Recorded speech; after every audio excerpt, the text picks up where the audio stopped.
Hoje você vai entender por que age de formas que não reconhece como suas, por que sente coisas que não pediu para sentir, por que toma decisões que conscientemente não quer tomar. Meu caro ouvinte, isso tem um nome. Freud chamava de id, ego e superego. Jung foi além.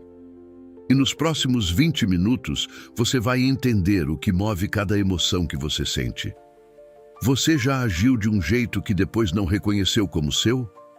Disse algo que machucou alguém que ama e ficou se perguntando de onde veio aquilo. Sentiu uma raiva desproporcional por algo pequeno demais para justificar tanta intensidade.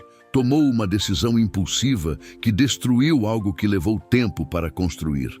Ou simplesmente ficou paralisado quando precisava agir, dominado por um medo que não conseguia nomear e que não tinha endereço. E depois, na quietude que vem depois da tempestade emocional, você se perguntou em silêncio: por que eu faço isso comigo? Essa pergunta tem uma resposta, não uma resposta simples. Não uma lista de dicas para controlar suas emoções. Não um protocolo de 5 passos para ser mais racional. Uma resposta profunda, honesta e transformadora. Uma resposta que 2 dos maiores pensadores da história da psicologia dedicaram suas vidas inteiras a construir: Sigmund Freud e Carl Gustav Jung. E o que eles descobriram sobre a mente humana vai mudar completamente a forma como você entende tudo o que sente, tudo o que faz e tudo o que você não consegue parar de fazer, mesmo quando sabe que deveria. Bem-vindo ao Reflexos da Consciência. Bem-vindo à Jornada das Emoções. Hoje começamos uma nova série que vai explorar o território mais íntimo e mais incompreendido da sua vida interior, suas emoções. Não da forma rasa como costumam ser tratadas, não como problemas a resolver ou sentimentos inconvenientes a controlar, mas como mensagens, como mapas, como a linguagem mais honesta que a sua psique conhece. Cada emoção que você sente tem algo a dizer, e aprender a ouvir essa linguagem é o que transforma a relação que você tem consigo mesmo, meu caro ouvinte. Para entender suas emoções, precisamos primeiro entender como sua mente está organizada. E ninguém mapeou isso com mais clareza e mais coragem do que Sigmund Freud. No início do século XX, numa época em que falar sobre o interior da mente humana era considerado quase subversivo, Freud propôs algo que mudou para sempre a forma como a humanidade se compreende.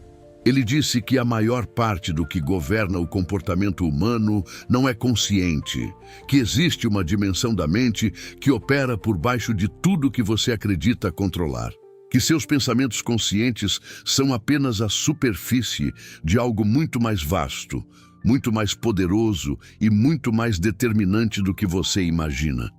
Para ilustrar isso, Freud usava a imagem de um iceberg. A parte visível acima da água, pequena e iluminada, representa a consciência, tudo que você percebe, planeja e decide de forma deliberada. Mas por baixo da água, enorme e invisível, está o inconsciente. E é lá que vivem os impulsos, os desejos reprimidos, os traumas não processados, as memórias enterradas e as emoções que nunca encontraram espaço para existir. E essa parte submersa, que você não vê e acredita não controlar, é exatamente o que guia a maior parte das suas escolhas. Para descrever como essas forças se organizam internamente, Freud criou um dos modelos mais influentes da história da psicologia. 3 instâncias que coexistem em tensão permanente dentro de cada ser humano: o id, o ego e o superego. 3 forças que explicam por que você age de formas que não entende, sente coisas que não pediu para sentir e se debate entre impulsos que parecem vir de direções completamente opostas ao mesmo tempo. O id é a instância mais primitiva e mais poderosa da psique.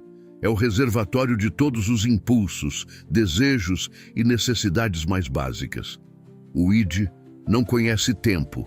Ele não sabe o que é passado ou futuro. Não conhece moral. não conhece consequência, não conhece o outro. Ele conhece apenas uma coisa: o prazer imediato. Quando você sente fome, é o id que exige ser alimentado agora, não em uma hora. Quando sente atração intensa por alguém, é o id que quer agir sobre isso imediatamente, sem negociação. Quando sente raiva, é o id que quer explodir sem filtro, sem cálculo, sem consideração pelo que vem depois. O id opera segundo o que Freud chamava de princípio do prazer. Quer o que quer, quando quer, da forma que quer. E não se importa minimamente com o que isso custa. Meu caro ouvinte, o id não é seu inimigo. Preciso que você ouça isso com atenção, porque a maioria das pessoas passa a vida tentando suprimir o id como se ele fosse a fonte de todos os problemas. Mas o id é também a fonte de toda a sua vitalidade, de toda a sua criatividade, da sua capacidade de sentir prazer, de amar com intensidade, de ser movido pelo desejo, pela curiosidade, pela paixão.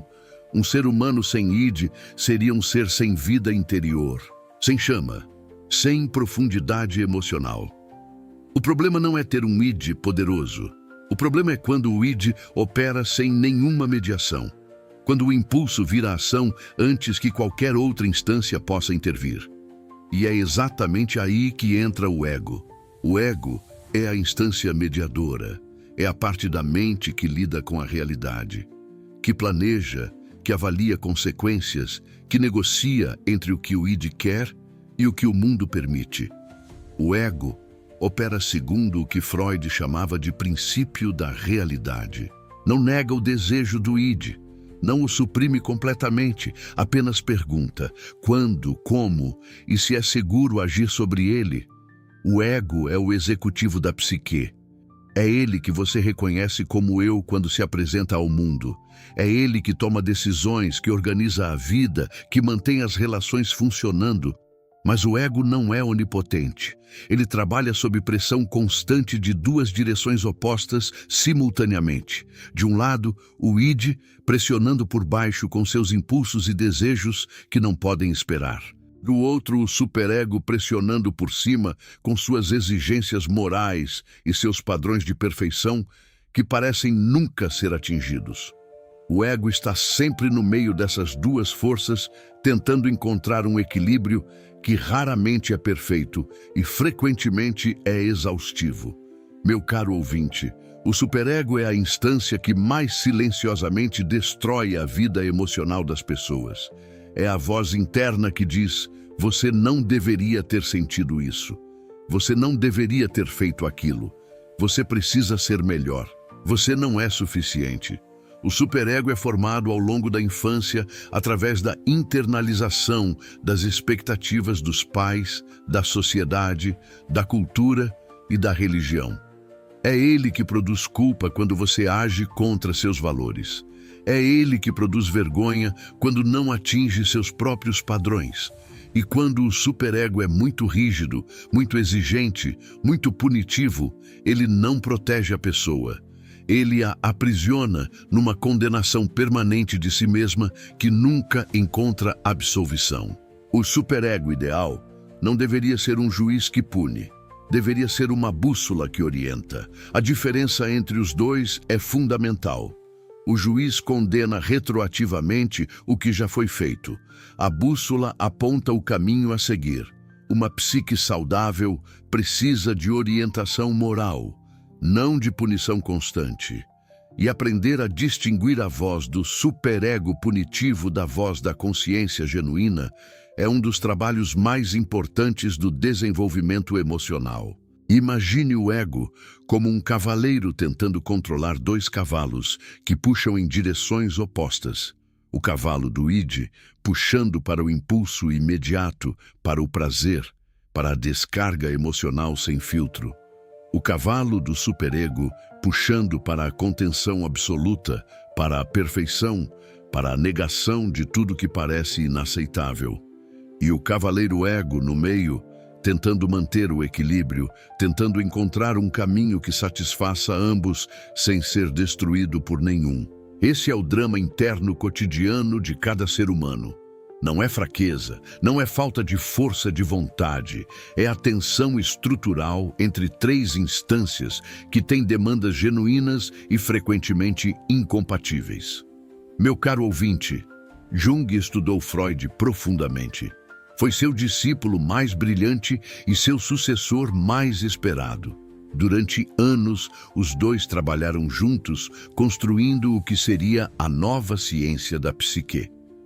Mas em algum ponto da sua trajetória, Jung começou a ver algo que Freud não estava vendo, ou que Freud estava escolhendo não ver. O mapa de Freud era poderoso, mas Jung sentia que era incompleto, que havia dimensões da experiência humana que o modelo do id, ego e superego não conseguia capturar inteiramente. Para Freud, o inconsciente era essencialmente pessoal, formado pelas experiências, traumas e repressões de uma vida individual. O inconsciente de cada pessoa era único, construído pela sua história particular. Jung respeitava profundamente esse insight, mas via algo mais. Algo que os sonhos de seus pacientes mostravam repetidamente. Imagens que não poderiam ter vindo da experiência individual de ninguém porque eram antigas demais, universais demais, carregadas de um significado que transcendia qualquer história de vida particular. Para Jung, existia não apenas um inconsciente pessoal, mas um inconsciente coletivo, uma camada da psique que não pertence a nenhum indivíduo, mas a toda a humanidade. Um repositório de imagens, padrões e experiências que a espécie humana acumulou ao longo de milênios de existência.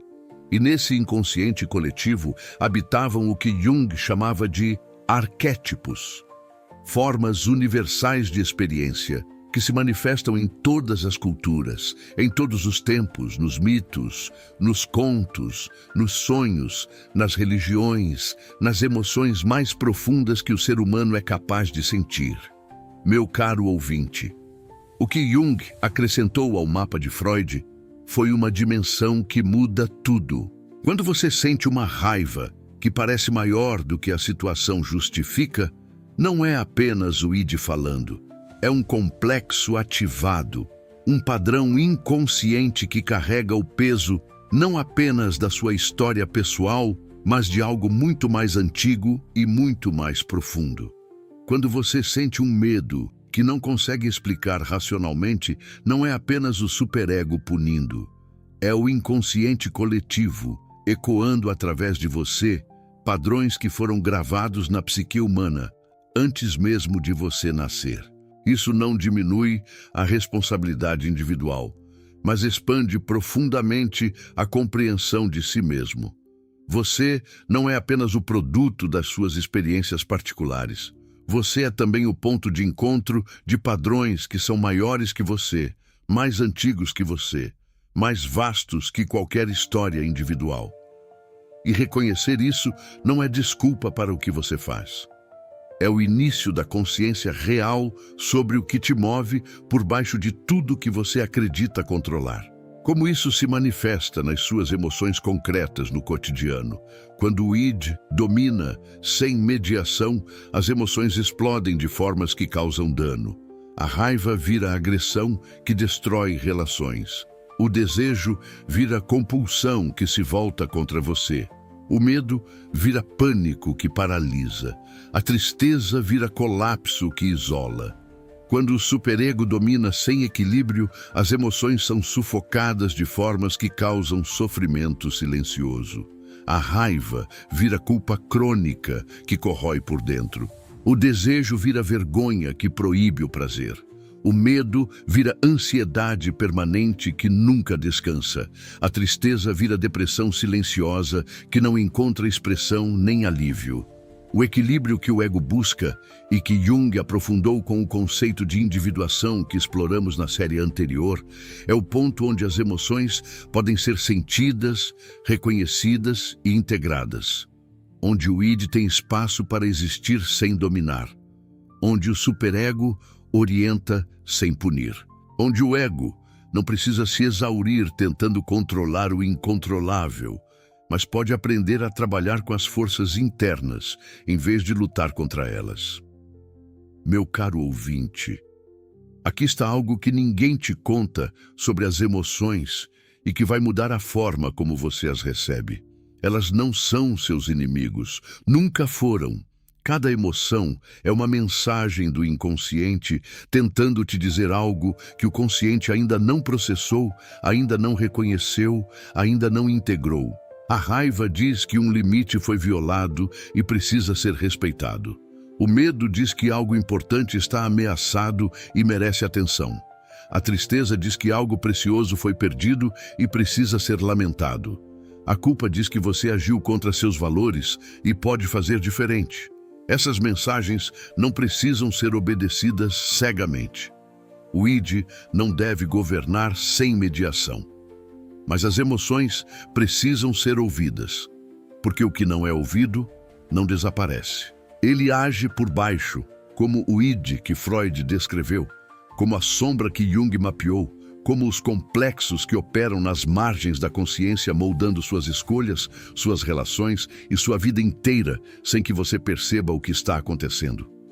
A palavra-chave desta série é esta: eu conheço o que me move, não como conquista definitiva, como intenção diária de olhar para o que sente com curiosidade genuína em vez de julgamento automático. De perguntar o que essa emoção está tentando me dizer, em vez de como eu paro de sentir isso o mais rápido possível.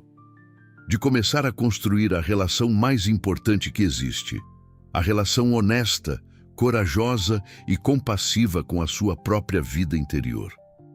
Se esse primeiro episódio abriu algo em você, se fez sentido de uma forma que você ainda está processando, compartilha. Porque alguém na sua vida também está tentando entender por que sente o que sente e não encontra respostas que façam sentido de verdade. No próximo episódio, vamos mergulhar na emoção mais incompreendida e mais maltratada de todas: a raiva.